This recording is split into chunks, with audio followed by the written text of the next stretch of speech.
मैं शीतल पी सिंह, सत्यहिंदी.com पर आपका स्वागत है। अमेरिका में अश्वेत समाज का आंदोलन, जो उनके एक युवक की पुलिस द्वारा उसको गिरफ्तार करते समय हुई एक अप्रत्याशित घटना में मृत्यु से उपजा, उसने सारे पिछले रिकॉर्ड तोड़ दिए। कुछ लोग तो ये भी कह रहे हैं कि 100 साल में अश्वेत आंदोलन ने जो कुछ हासिल किया था, इस आंदोलन में उसको एक तरह से कहें कि क्यूमुलेटिव इफेक्ट उसका उसने अब हासिल किया है। लोग बहुत ही बदलाव इसमें उम्मीद कर रहे हैं और ये पूरे अमेरिका में फैल गया है। इसको बहुत बड़ी आबादी का समर्थन प्राप्त है। इस आंदोलन के चलते जो वहाँ राष्ट्रपति चुनाव होने वाले हैं, उसमें वर्तमान राष्ट्रपति ट्रंप की नाव डावाडोल होने की खबरें हैं। CNN के सर्वे में ऐसा लगता है कि वो पिछड़ रहे हैं। तो ये सब जो कुछ वहाँ हो रहा है, उस पर एकदम ताज़ी रिपोर्ट सत्य हिंदी के दर्शकों पाठकों के लिए विजया नाडार, जो शिकागो में रहती हैं, उन्होंने तैयार की है। विजया हमेशा आपके लिए वहाँ से रिपोर्ट्स भेजती रहती हैं। ये उनकी लेटेस्ट रिपोर्ट है। उन्हीं के मुंह से सुनिए और जानिए कि अमेरिका में क्या क्या हो रहा है, कहाँ कहाँ हो रहा है और कैसे कैसे हो रहा है। विजया नाडार। नमस्ते शीतल जी। जिस तरीके से अमेरिका में पिछले 3 हफ्तों से प्रोटेस्ट छिड़ी हुई है और उसको सपोर्ट दुनिया भर के उन देशों से आ रहा है जहाँ जहाँ माइनॉरिटीज प्रताड़ित हो रहे हैं, ऐसा लगता है कि ये दुनिया के लिए एक मिसाल कायम करेगी ये प्रोटेस्ट। अमेरिका में जो 1960s में सिविल राइट्स मूवमेंट हुआ था, उसके साथ इसका कंपैरिजन हो रहा है और ऐसा लगता नहीं है कि ये प्रोटेस्ट तब तक थमेगी जब तक ये किसी अंजाम पे नहीं पहुंचती। नमस्ते शीतल जी। यहाँ जो अश्वेत अमेरिकन का यहाँ का पॉपुलेशन 4 करोड़ से भी कम है। उनका पॉपुलेशन जो मात्र 11% है टोटल पॉपुलेशन का, लेकिन उनकी हक की लड़ाई जो पिछले 100 साल से ज़्यादा से वो लड़ रहे हैं, अब ऐसा लगता है कि उनके हालात पे कुछ तो फ़र्क आने वाला है। जॉर्ज फ्लॉयड जो मिनियापोलिस में मारा गया पुलिस के हाथों बेदर्दी से, उसके बाद जो जगह जगह प्रोटेस्ट छिड़ी अमेरिका में, हर शहर में छिड़ी, अब तीसरे हफ्ते पे पहुंच गई है और कहीं पर भी थमने का नाम नहीं ले रही है। इनफैक्ट सिएटल शहर में जो वॉशिंगटन DC में है, वहाँ पर आज 60,000 से ज़्यादा लोग पीसफुल प्रोटेस्ट के लिए उतरे।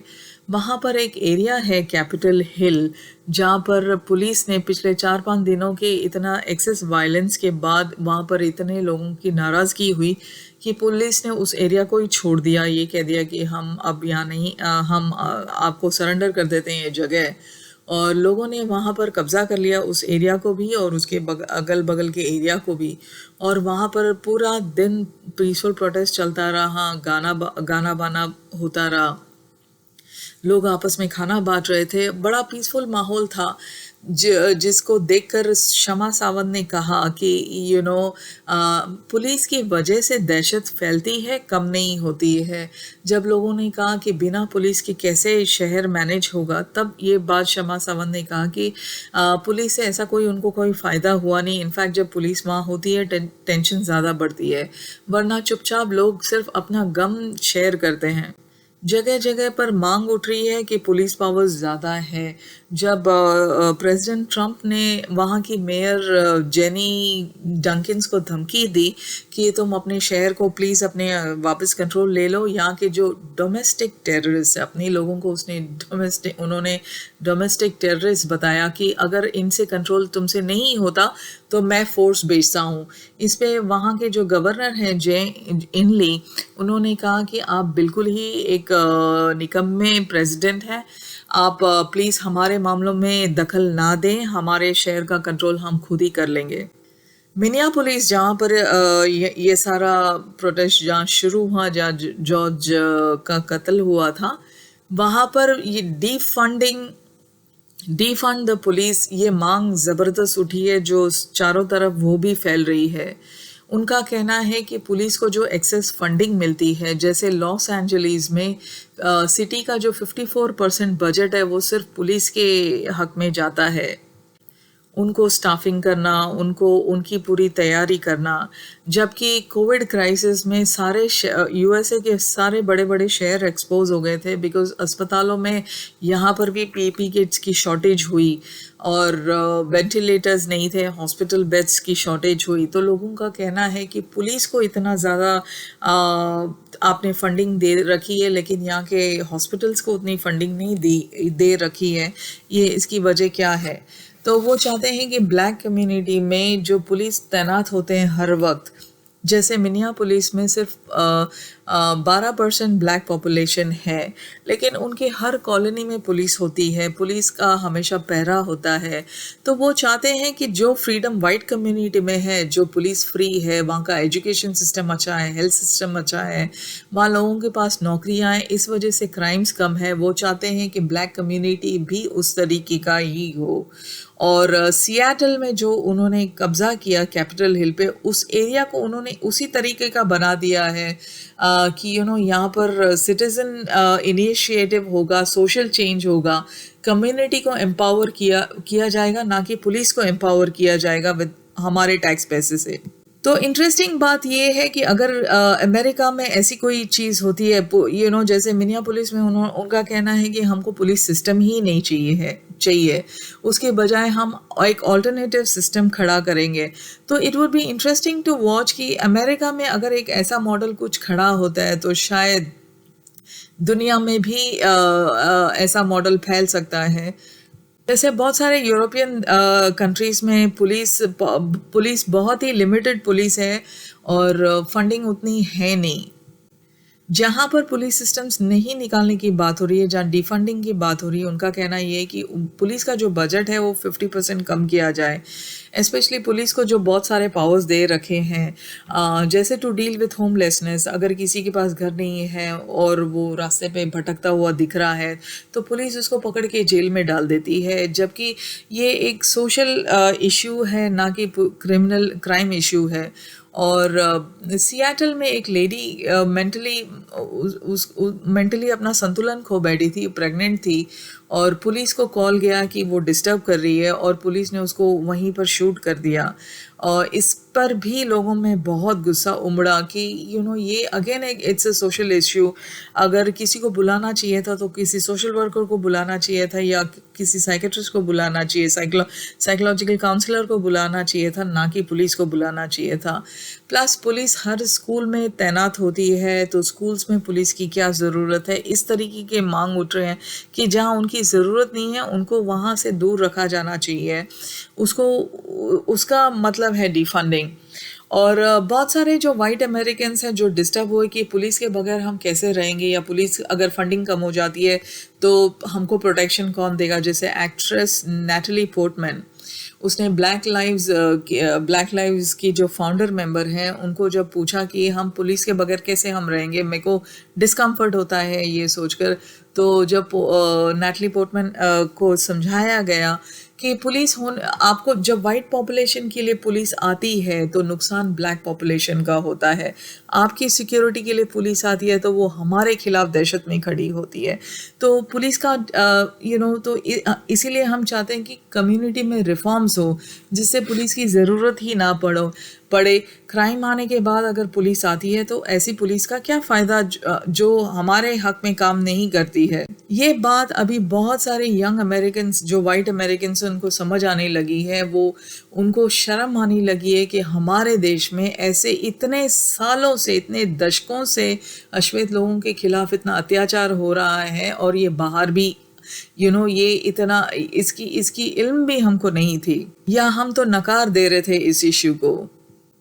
कोविड क्राइसिस जिसकी वजह से पूरा अमेरिका ठप पड़ गया, यहाँ की इकोनॉमी डिस्टर्ब हो चुकी है, लेकिन इसका एक ये फ़ायदा हुआ है कि यहाँ के जो स्पोर्टिंग इवेंट्स बंद हो गए, सारे एंटरटेनमेंट का रास्ता बंद हो गया, जिसकी वजह से बहुत सारे अमेरिकन्स को ज़बरदस्ती ये वीडियो देखना पड़ा जॉर्ज फ्लॉयड का, जहाँ पर वो मारा गया, उसको गला दबोच के मारा गया, गले पर घुटना रखकर मारा गया बड़ी बेदर्दी से।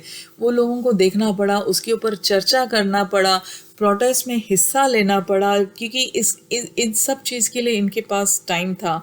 तो एक Covid crisis has become a blessing for the black community. वरना अगर लोगों की नॉर्मल चल रही होती तो इस तरीके का डिस्कशन नहीं होता।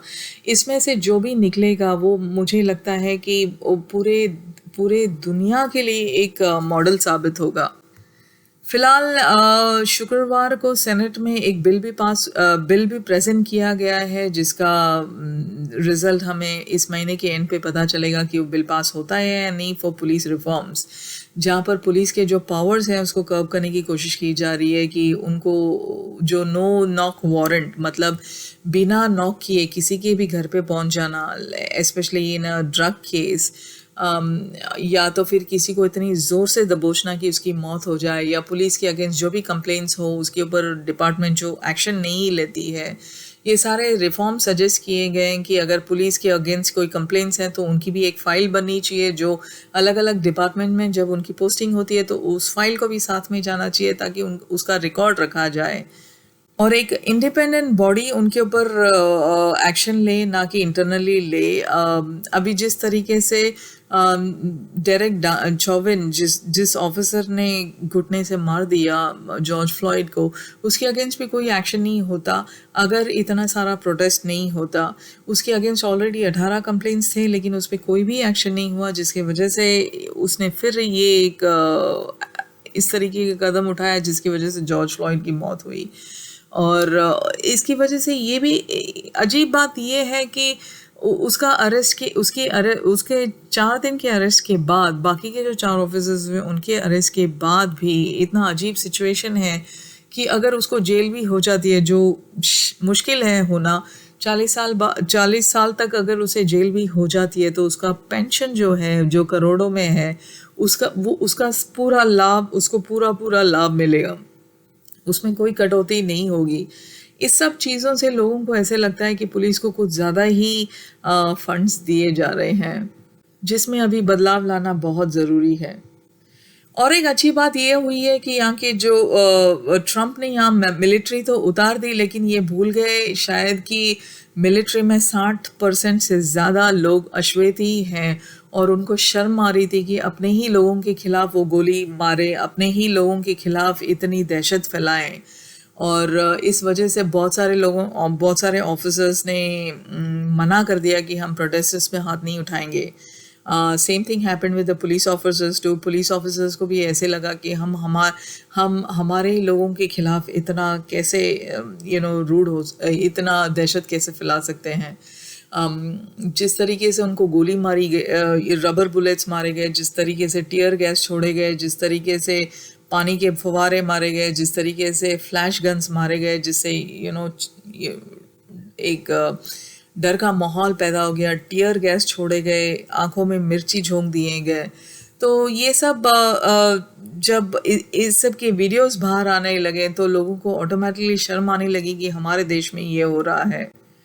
ट्रम्प अभी भी शायद चाहते हैं कि जो अश्वेत पॉपुलेशन की प्रोटेस्ट जो हैं, जो वायलेंट जानबूझकर करवा दिए गए, जैसे न्यूयॉर्क में जैसे मैनहट्टन में प्रोटेस्ट इतना ज़्यादा हो गया कि वहाँ के जो हाई एंड एकदम एक्सट्रीमली फैशनेबल दुकानें हैं, वहाँ इतनी ज़्यादा लूटपाट हुई और पुलिस ने कुछ भी नहीं किया। ऐसा लगता है जानबूझ के किया ताकि यहाँ की जो वाइट पॉपुलेशन है वो पोलराइज हो जाए, वो उनके फेवर में बात करे, और हो भी रहा है ऐसे। लेकिन जो यहाँ का जो अनफॉर्चुनेटली फॉर ट्रम्प, यहाँ का जो वाइट पॉपुलेशन यंग क्राउड है, वो नहीं चाहते कि ये इनकी जो लेगेसी है और भी कुछ साल इनके साथ चले। वो चाहते हैं कि इस चीज़ का अंत यहीं पर हो। और रिज़ल्ट जब प्रेसिडेंशियल इलेक्शन होगा, अब टेंशन बढ़ता जा रहा है कि इसकी चांसेस क्या है। जो नुकसान ट्रम्प का कोविड क्राइसिस में नहीं हुआ, वो ऐसा लगता है अब इस प्रोटेस्ट के बाद बहुत ज़्यादा हुआ है। अब इसका फ़ायदा जो बाइडेन को जाएगा या नहीं, ये देखना अब बाकी है। लेकिन फ़िलहाल ऐसा लगता है ट्रम्प की जो रेटिंग्स है काफ़ी नीचे गिर चुकी है। शुक्रिया शीतल जी, मुझे अपनी बात रखने का मौका देने के लिए। ऐसा पहली बार हुआ है कि प्रोटेस्ट के दौरान 300 से ज़्यादा जर्नलिस्ट लोगों ने कंप्लेन किया है कि उनके ऊपर पुलिस ने अटैक किया है, जबकि वो लाइव कवर कर रहे थे और वो सारा कैमरा पे कैप्चर हुआ है। और ये ट्रंप एडमिनिस्ट्रेशन के लिए बहुत ही शर्मनाक बात है। कोविड क्राइसिस के बीचों बीच जब ट्रंप वॉज होपिंग कि जल्दी से जल्दी अमेरिका खुल जाए और वो प्रचार शुरू कर दे अपने प्रेसिडेंशियल इलेक्शन के लिए जो नवंबर में होने हैं, और उसके बीचों बीच ये प्रोटेस्ट होना ट्रंप एडमिनिस्ट्रेशन के लिए बहुत ही घातक है। कोविड क्राइसिस के वक्त ऐसे लग नहीं रहा था कि ट्रंप के चांसेस कमज़ोर हो गए हैं, पर ये प्रोटेस्ट से ऐसा लगता है कि इनके चांसेस ज़रूर बहुत कम हुए हैं। पिछले इलेक्शंस में ट्रंप को 8% अश्वेत लोगों का वोट मिला था, इस बार शायद वो भी नहीं मिलेगा। देखते हैं आगे क्या होता है और इस बार ट्रंप प्रेसिडेंट फिर से लौटकर आते हैं या नहीं। तब तक के लिए थैंक यू। सत्य हिंदी के और वीडियोस को देखने के लिए हमारे YouTube चैनल को सब्सक्राइब करें और सीधे नोटिफिकेशन पाने के लिए बेल आइकन दबाएं।